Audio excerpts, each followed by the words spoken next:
بسم اللہ الرحمن الرحیم۔ السلام علیکم دوستو، اگر آپ ہمارے چینل پر نئے ہیں تو آپ ہمارے چینل کو سبسکرائب کر لیں اور نوٹیفیکیشن بیل کو ضرور دبا لیں تاکہ آنے والی ویڈیوز کے نوٹیفیکیشن آپ تک پہنچتے رہیں۔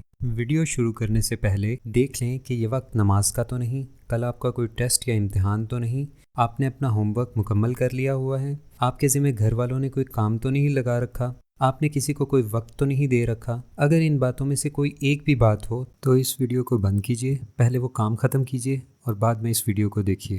اشتیاق احمد کے ناول حویلی کا اسرار کے دوسرے ایپیسوڈ میں خوش آمدید۔ شیخ محمد منیر کے پچھلے ایڈریس کا پتہ لگانے کی ذمہ داری اکرام کو سونپ کر وہ گھر کی جانب نکلے اور محمود بولا، آؤ بھائی گھر چلیں، اب انکل یا ان کے فون کا انتظار کرنا ہوگا۔ ٹھیک ہے، لیکن یہ سوچ لو ابا جان بھی وہاں موجود ہوں گے، وہ انکل اکرام سے فون پر ہونے والی بات چیت ضرور معلوم کر لیں گے، فاروق نے کہا۔ ہاں تو کیا ہوا، میں تو خود چاہتا ہوں کہ وہ اس معاملے میں دلچسپی لینا شروع کر دیں، اس طرح ہم اور بھی تیزی سے آگے بڑھ سکیں گے، محمود بولا۔ بالآخر اکرام کا فون آ ہی گیا۔ ہیلو محمود، یہ گھرانہ ایک دور دراز کے شہر سے آیا ہے، تم شہر کا نام اور ان کا پتہ نوٹ کر لو جہاں یہ پہلے آباد تھے۔ بہت بہت شکریہ انکل۔ شہر کا نام اور پتہ دیکھ کر فاروق بولا، یہ تو لمبا سفر ہی نکل آیا۔ ہاں تو کیا ہوا، ہماری قسمتوں میں چھوٹے سفر ہیں ہی نہیں، محمود نے مسکرا کر کہا۔ آخر ہمیں اس شہر جانے کی کیا ضرورت ہے، ہمیں کیا پڑی ہے مصیبتیں جھیلنے کی، جبکہ گھر کے افراد کو کوئی ضرورت نہیں، فاروق نے جل بھن کر کہا۔ الجھن بھائی الجھن، آخر ہم اپنی الجھن کس طرح دور کریں گے؟ تم شاید بھول رہے ہو، حارث اپنے والد کے بارے میں کچھ بتانا چاہتا ہے لیکن اپنی امی کی وجہ سے مجبور ہو گیا ہے۔ سوال یہ ہے کہ اس کے والد کو کیا ہوا ہے، وہ کہاں ہیں؟ کم از کم وہ فوت تو نہیں ہوئے، زندہ ضرور ہیں، کہاں ہیں اور کس حال میں ہیں، ان کے ساتھ کیا چکر چلا ہوا ہے؟ یہ باتیں جب تک معلوم نہ ہو جائیں الجھن دور نہیں ہوگی، یہ باتیں معلوم کرنا اب ہماری ذمہ داری ہے۔ بالکل ٹھیک اور نیک خیال ہے، فرزانہ نے محمود کی تائید کی۔ کچھ دیر بعد دروازے کی گھنٹی بجی۔ محمود نے دروازہ کھولا تو فوراً انسپکٹر جمشید کی آواز ان کے کانوں سے ٹکرائی۔ یہ بیٹھے بٹھائے تم لوگ کیا کرتے پھر رہے ہو؟ بتاؤ اصل معاملہ کیا ہے؟ محمود نے پوری تفصیل کہہ سنائی۔ انسپکٹر جمشید چند لمحے تک سوچ میں ڈوبے رہے، پھر بولے، تو پھر اب تم لوگوں کا کیا پروگرام ہے؟ ہم اس شہر جا کر تفتیش کرنا چاہتے ہیں۔ ٹھیک ہے جا سکتے ہو، لیکن میں ساتھ نہیں جاؤں گا، انہوں نے کہا۔ میں یہاں ذرا مصروف ہوں، تاہم اس معاملے کا تعلق اس شہر سے بھی ہے، لہٰذا میں یہاں پر رہ کر نظر رکھوں گا۔ ویسے اگر تم پسند کرو تو میری بجائے اپنے انکل کو ساتھ لے جا سکتے ہو، انہوں نے مسکرا کر کہا۔ آپ کا مطلب انکل اکرام کو؟ فاروق نے حیرت سے پوچھا۔ نہیں بھائی، انکل خان رحمان کو۔ ارے واہ، کتنی دلچسپ بات کی آپ نے، فرزانہ اچھل ہی پڑی۔ تو پھر خود ہی فون پر ان سے بات کر لو اور انہیں یہیں بلا لو، کیونکہ ٹھیک 1 گھنٹے بعد ایک جہاز اس شہر کی طرف پرواز کرنے والا ہے۔ میں جانتا تھا تم لوگ جائے بغیر نہیں رہو گے، لہٰذا میں نے سیٹیں بھی بک کروا لی ہیں، اور وہ سب حیران رہ گئے۔ خان رحمان ریٹائرڈ فوجی تھے اور عموماً ان کے ساتھ مہمات پر چلے جایا کرتے تھے۔ فون پر رضامندی کا اظہار کرنے کے ٹھیک 20 منٹ بعد خان رحمان ان کے سامنے موجود تھے۔ ہاں بھائی کیا معاملہ ہے؟ بھائی خان رحمان، معاملہ کیا ہونا ہے؟ میں تمہیں اپنی جگہ ان کے ساتھ بھیج رہا ہوں، مجھے یہاں پر کچھ مصروفیت ہے اور اس معاملے میں میں خطرات کی بو سونگھ چکا ہوں، اس لیے تمہارا ان کے ساتھ جانا مناسب رہے گا۔ خطرات کی بو؟ ارے باپ رے، معاملے کے بارے میں ابھی معلوم ہوا نہیں اور خطرات کی بو تمہیں پہلے ہی آنا شروع ہو گئی ہے۔ معاملے کی تفصیلات جہاز میں یہ لوگ تمہیں سنا دیں گے، دیر نہیں کی جا سکتی ورنہ جہاز چھوٹ جائے گا۔ جہاز میں انہوں نے خان رحمان کو پوری تفصیل سنا دی۔ 2 گھنٹے بعد وہ جہاز سے اتر کر اس پتے کی طرف روانہ ہو رہے تھے جو اکرام نے انہیں نوٹ کروایا تھا، اور اس وقت رات کے 9 بج رہے تھے۔ ٹیکسی ڈرائیور نے شہر کے ایک سرے پر واقع حویلی کے سامنے انہیں اتار دیا اور بولا، منیر والا یہی ہے جناب۔ شکریہ، لیکن یہ مکان تو بالکل بند پڑا ہے، محمود نے حیران ہو کر کہا۔ اس سلسلے میں کیا کہہ سکتا ہوں، اس سڑک پر منیر والا نامی اور کوئی مکان نہیں ہے، میں راستے بھر دیکھتا آیا ہوں۔ اچھا شکریہ، کیا آپ کچھ دیر رک سکتے ہیں؟ شاید ہمیں واپسی بھی جانا پڑے، خان رحمان بولے۔ ویٹنگ چارجز ملیں گے تو ضرور رکوں گا، اس نے کہا۔ ٹھیک ہے مل جائیں گے، خان رحمان نے کندھے اچکائے۔ آس پاس بہت دور دور مکان واقع تھے، منیر والا بالکل تاریک پڑا تھا، آسمان پر چمکتے چاند کی روشنی میں انہیں دروازے پر لگا بڑا سا تالا صاف نظر آ رہا تھا۔ اب کیا کریں بھائی، خان رحمان نے پریشان ہو کر کہا۔ آئیے نزدیک ترین مکان میں رہنے والوں سے معلومات حاصل کرنے کی کوشش کرتے ہیں۔ نزدیک ترین مکان روشن تھا، گھنٹی بجاتے ہی دروازہ کھلا اور ایک نوجوان آدمی کی صورت دکھائی دی۔ جی فرمائیے، ہم شیخ محمد منیر صاحب سے ملنے کے لیے آئے تھے، لیکن ان کے دروازے پر تالا لگا ہوا ہے، کیا آپ ان کے بارے میں کچھ بتا سکتے ہیں؟ جی ہاں، کیوں نہیں۔ 6 ماہ پہلے انہوں نے محلے والوں کو بتایا کہ دوسرے شہر میں ایک کارخانہ لگانے کا ارادہ رکھتے ہیں۔ 2 ٹرکوں پہ اپنا سامان لادا اور چلے گئے۔ کیا شیخ محمد منیر بھی ان کے ساتھ تھے؟ نہیں، ان کے بارے میں جب پوچھا گیا تو انہوں نے بتایا کہ وہ تو کارخانے کے سلسلے میں پہلے ہی دوسرے شہر جا چکے ہیں۔ کیا انہوں نے شہر کا نام بتایا تھا؟ محمود نے پوچھا۔ نہیں، کسی نے پوچھنے کی کوشش ہی نہیں کی۔ اچھا، وہ یہاں کب سے رہتے تھے؟ ہمیشہ سے، یہ حویلی شیخ محمد منیر کے باپ دادا کی تھی۔ کیا وہ آس پاس کے لوگوں سے ملا جلا کرتے تھے؟ ہاں، کیوں نہیں، شیخ منیر اور ان کی بیوی تو بہت ہی ملنسار اور اچھے تھے۔ آس پاس کے سبھی لوگ انہیں پسند کرتے تھے۔ ان کا لڑکا بھی اچھا تھا اور ملازم بھی۔ تو آپ یہ نہیں بتا سکتے کہ وہ کس شہر میں گئے ہیں؟ نہیں جناب، اس نے انکار میں سر ہلا دیا۔ بہت بہت شکریہ، آئیں انکل چلیں۔ آپ لوگ کہاں سے آئے ہیں اور شیخ منیر صاحب سے کیا کام تھا؟ جی بس ایک سلسلے میں ملنا تھا، محمود نے جلدی سے کہا اور تیز تیز قدم اٹھانے لگا تاکہ جواب میں جھوٹ نہ بولنا پڑے۔ ٹیکسی کے نزدیک آتے ہی محمود نے کہا، آپ تشریف لے جا سکتے ہیں جناب، ہمیں یہاں زیادہ دیر لگ جائے گی۔ زیادہ دیر لگ جائے گی؟ خان رحمان نے حیران ہو کر کہا۔ جی ہاں، محمود نے جواب دیا۔ وہ خاموش ہو گئے اور ٹیکسی کا بل ادا کیا اور وہ چلی گئی۔ یہ تم نے کیا کیا؟ اب ہم شہر کس طرح جائیں گے؟ شہر یہاں سے کم از کم 20 میل دور ہے۔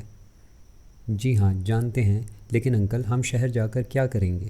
تو کیا رات یہاں سڑک پر گزاریں گے یا پھر اس طرف جنگل میں؟ انہوں نے جھلا کر کہا۔ ہماری آنے والی ویڈیوز کے نوٹیفیکیشن حاصل کرنے کے لیے یقیناً آپ نے ہمارے چینل کو سبسکرائب کر لیا ہوگا اور بیل دبا کر بجا دی ہوگی۔ رات ہم اس حویلی میں گزاریں گے انکل، فرزانہ مسکرائی۔ کیا کہا؟ اس پرانے مکان میں؟ لیکن اس کے دروازے پر تو تالا لگا ہوا ہے۔ تو کیا ہوا؟ ہم اس میں داخل ہونے کا کوئی نہ کوئی راستہ تلاش کر ہی لیں گے۔ اور کیا یہ غیر قانونی نہیں ہوگا؟ خان رحمان بولے۔ ہاں شاید، لیکن ہماری نیت بری نہیں، ہم چوری کرنے کے لیے نہیں بلکہ ایک راز سے پردہ اٹھانے کے لیے داخل ہو رہے ہیں۔ چاروں نے حویلی کے گرد چکر لگایا اور جلد ہی انہیں ایک پائپ اوپر تک جاتا ہوا مل ہی گیا۔ حسب معمول فاروق نے جوتے اتارے اور پائپ پر چڑھنے لگا۔ چند گز اوپر جانے کے بعد اونچی آواز میں بولا، میرے جوتے اٹھا لانا بھائی۔ فکر نہ کرو، ہم تمہیں جوتوں کی کمی بالکل محسوس نہیں ہونے دیں گے، فرزانہ نے شوخ لہجے میں کہا۔ کیا کہا؟ فاروق چلا اٹھا اور اوپر چڑھنا بند کر دیا۔ بھائی وقت نہ ضائع کرو، اس سے پہلے کہ کوئی ہمیں اندر داخل ہوتے ہوئے دیکھ لے اندر پہنچ جانا چاہیے۔ اچھا خیر، میں تم سے بعد میں سمجھوں گا۔ آخر فاروق چھت تک جا پہنچا۔ اس نے ہاتھ ہلاتے ہوئے دبی آواز میں کہا، اللہ حافظ۔ انہوں نے بھی ہاتھ ہلائے اور فاروق نظروں سے اوجھل ہو گیا اور پھر وہ چکر لگانے لگے۔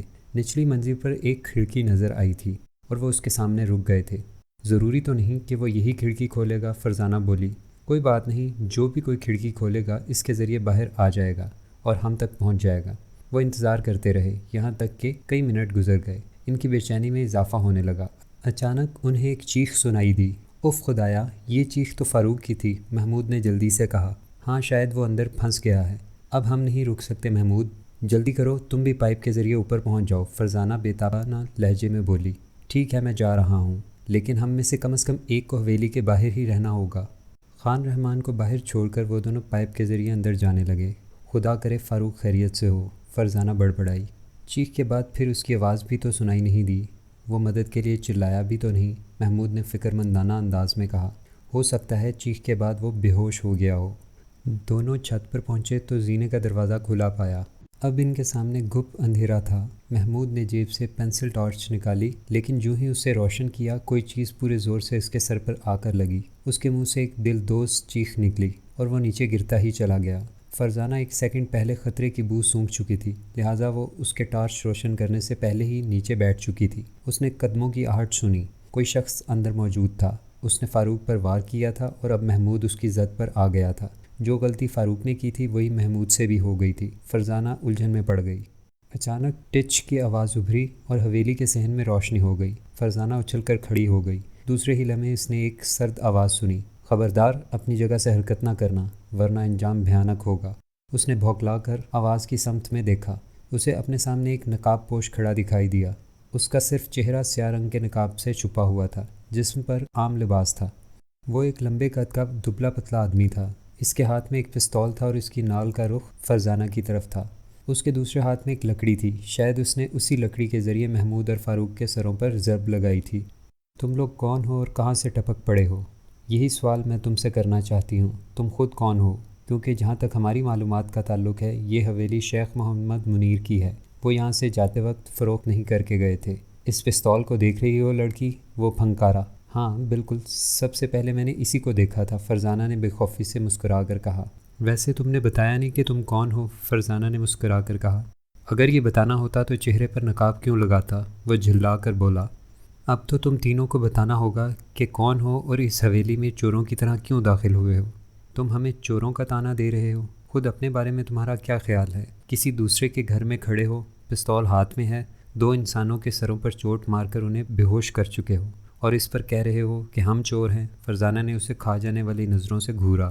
میں چور نہیں ہوں، وہ بولا۔ تم جو کوئی بھی ہو، میں تم سے اپنے بھائیوں کا انتقام تو ضرور لوں گی، فرزانہ بولی۔ تم ضرور کوئی پاگل لڑکی ہو جسے اتنا بھی معلوم نہیں کہ پستول کیا چیز ہے۔ میرے ہاتھ میں اس وقت پستول ہے، پستول اچھی طرح جانتی ہوں، لیکن مشکل یہ ہے کہ میں اصلی اور نقلی پستول میں فرق فوراً پہچان لیتی ہوں۔ کیا؟ وہ بالکل حیران رہ گیا اور ساتھ ہی پستول اور لکڑی سمیت فرزانہ پر چھلانگ لگا دی۔ فرزانہ پہلے ہی ہوشیار تھی، سائڈ پر ہو گئی۔ وہ دوسری طرف نکل گیا اور اپنے ہی زور سے دیوار سے ٹکرایا اور بے سدھ ہو کر گر گیا۔ ارے بس اتنی جلدی بے ہوش ہو گئے؟ ابھی تو میں نے کچھ بھی نہیں کیا، اس نے مسکرا کر کہا۔ پھر صحن کے چاروں طرف نظریں دوڑائیں اور ایک کھڑکی نظر آتے ہی اس نے کھڑکی کھول ڈالی اور بلند آواز میں بولی، انکل آپ کہاں ہیں؟ فوراً اس کھڑکی کے ذریعے اندر آ جائیں، میں نے دشمن کو بے ہوش کر دیا ہے۔ ان الفاظ کے ساتھ ہی وہ مڑی اور ٹھٹک کر رک گئی۔ گرا ہوا دشمن اب اپنی جگہ پر موجود نہیں تھا۔ اس نے بوکھلا کر ادھر ادھر دیکھا تو ایک دوسری کھڑکی کو کھلے ہوئے پایا۔ وہ اس کی طرف دوڑی اور پھر کھڑکی سے باہر چھلانگ لگا دی۔ وہ دور بھاگا جا رہا تھا اور خان رحمان بھی اس کے پیچھے تھے۔ شاید انہوں نے اسے کودتے ہوئے دیکھ لیا تھا۔ یہ دیکھ کر اسے کچھ حوصلہ ہوا، کیونکہ خان رحمان اس سے کچھ زیادہ فاصلے پر نہیں تھے، جبکہ وہ بہت دور تھی۔ اپنے پیچھے قدموں کی آواز سن کر خان رحمان نے مڑ کر دیکھا اور چلائے، فرزانہ میں اسے نہیں پکڑ سکوں گا۔ کیا مطلب؟ فرزانہ حیران رہ گئی۔ میرے پاؤں میں اس نے ایک لکڑی کھینچ ماری تھی، میں ٹخنے میں شدید درد محسوس کر رہا ہوں۔ اوہو، تب تو انکل آپ رک جائیں، میں خود ہی اسے دیکھ لوں گی۔ شکریہ فرزانہ، انہوں نے کہا اور بیٹھ گئے۔ جلد ہی فرزانہ ان کے پاس سے گزر گئی۔ اب وہ سر پر پیر رکھ کر دوڑ رہی تھی، لیکن دشمن بھی گویا ہوا میں اڑا جا رہا تھا۔ درختوں کے درمیان میں یہ دوڑ چاند کی روشنی میں ہو رہی تھی۔ اچانک چاند بادلوں میں چھپ گیا اور دشمن اس کی نظروں سے اوجھل ہو گیا، تاہم وہ بدستور دوڑتی رہی۔ پھر جو ہی چاند نکلا وہ چونک اٹھی۔ دشمن اب کہیں بھی نظر نہیں آ رہا تھا۔ شاید اس نے کسی درخت کی اوٹ لے لی تھی یا پھر وہ کہیں غائب ہو گیا تھا۔ اس نے کچھ سوچا اور حویلی کی طرف مڑ گئی۔ خان رحمان لنگڑاتے ہوئے اس کی طرف آ رہے تھے۔ چلیے انکل، چاند کی مہربانی سے وہ کہیں چھپنے میں کامیاب ہو گیا ہے، اب اسے تلاش کرنا وقت ضائع کرنے کے برابر ہوگا۔ ہمیں محمود اور فاروق کی مدد کرنا ہوگی۔ اس شخص نے لکڑی کے اس ٹکڑے سے ان کے سروں پر بھی وار کیے تھے، جس سے وہ آپ کو چوٹ دے گیا ہے۔ خیر کوئی بات نہیں، اس سے دوبارہ ضرور ملاقات ہوگی اور اس وقت ہم اس سے حساب برابر کر لیں گے۔ دونوں کھڑکی کے ذریعے اندر داخل ہوئے۔ محمود اور فاروق اب ہوش میں آ چکے تھے۔ انہیں دیکھتے ہی مسکرا کر محمود نے کہا، تو وہ بھاگ گیا؟ ہاں، ہمیں افسوس ہے۔ اس میں افسوس کی کیا بات ہے، ہم اس کی طرف سے بے خبر تھے، محمود نے کہا۔